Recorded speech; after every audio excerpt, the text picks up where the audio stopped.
पिछले काफ़ी दिनों से देश में एक बहस छिड़ी हुई है कि क्या टैक्स लगाने से क्रिप्टो करेंसी देश में लीगल हो चुकी है, वैध हो चुकी है, और इसी सवाल का जवाब तलाशा जा रहा है।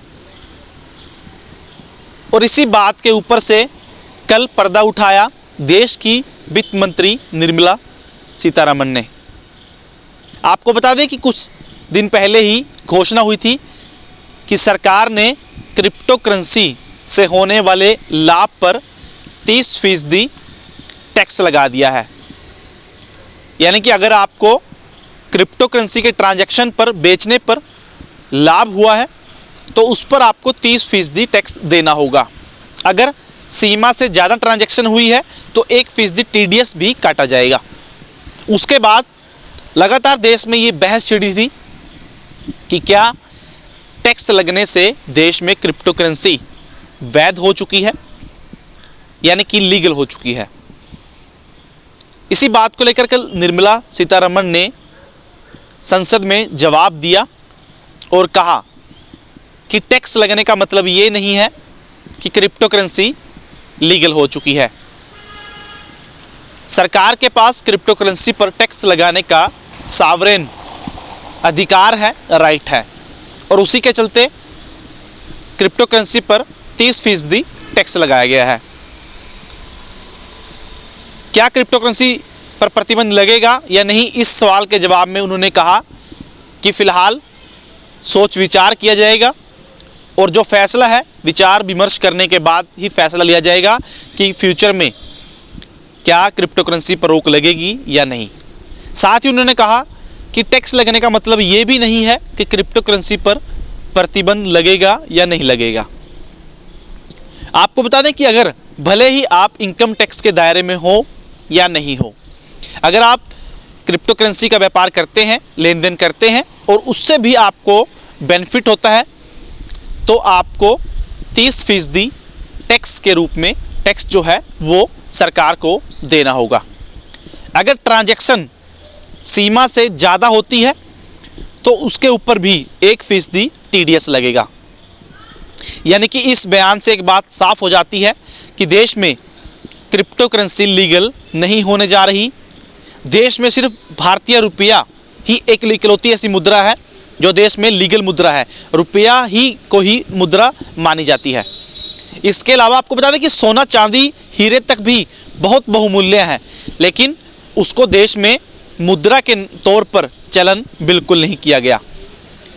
इसी तरह से क्रिप्टो करेंसी भी देश में लीगल नहीं हुई है और ना ही शायद होगी, जैसा कि उनके बयान से पता चल रहा है। क्रिप्टो करेंसी क्या है, डिजिटल एसेट क्या है, उसके बारे में आपको बताना चाहूँगा। कोई भी किसी भी प्रकार की कोई मनी हो, कोई ऐसी चीज़ हो, ऑनलाइन हो, किसी भी प्रकार की करेंसी हो जो कि कंप्यूटर से मैनेज होती हो, कंट्रोल होती हो, एक्सचेंज होती हो, इंटरनेट के साथ उसका जुड़ाव होता है, उसको हम डिजिटल करेंसी बोलते हैं।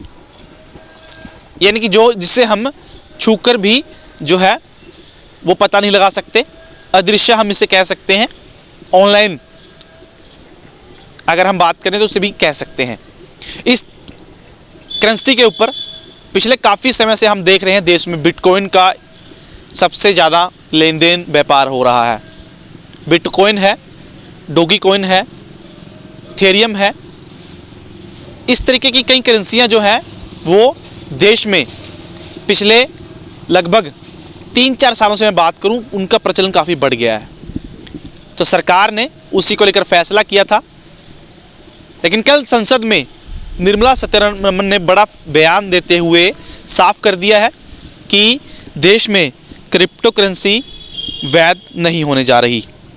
एक बार पूरा बयान उनका मैं आपको पढ़कर सुनाना चाहूँगा। उन्होंने कहा कि इस कन्फ्यूज़न से पर्दा उठा रही हूँ। सरकार के पास क्रिप्टो करेंसी ट्रांजैक्शन से होने वाले लाभ पर टैक्स लगाने का सॉवरेन राइट है। इसका मतलब ये नहीं कि टैक्स लगाए जाने से क्रिप्टो करेंसी लीगल हो गए। वित्त मंत्री ने कहा कि भारत में क्रिप्टो करेंसी पर प्रतिबंध लगाना है या नहीं, इसको लेकर फैसला बाद में विचार विमर्श करने के बाद किया जाएगा। साथ ही उन्होंने कहा कि वर्चुअल एसेट पर टैक्स लगाने का मतलब ये नहीं कि सरकार ने उसे वैध कर दिया। टैक्स लगाने पर उसके वैध बनाने या प्रतिबंध करने को लेकर अभी कुछ नहीं कहा जा सकता। इसके अलावा अगर आप इनकम टैक्स के दायरे में हैं फिर भी, अगर नहीं है फिर भी 30% अगर आपको लाभ हुआ है तो उस लाभ के ऊपर आपको 30% टैक्स सरकार को देना होगा। अगर सीमा से ज़्यादा ट्रांजैक्शन आप बार बार करते हैं तो 1% TDS भी आपका काटा जाएगा। कुल मिलाकर निष्कर्ष यही है कि देश में क्रिप्टो करेंसी लीगल नहीं होने जा रही है, वैध नहीं होने जा रही है। सरकार ने इसके ऊपर पहले टैक्स लगाया है, अभी आगे इसको लेकर सरकार फैसला लेगी कि क्या इस पर बैन लगाना है या इसको लीगलाइज करना है, या फिर ऐसे ही इस पर टैक्स जो है वो सरकार लेगी, सरकार कंट्रोल करेगी या नहीं करेगी। कैमरा पर्सन अमन के साथ प्रदीप अंटाल, अंबाला न्यूज़ अपडेट्स।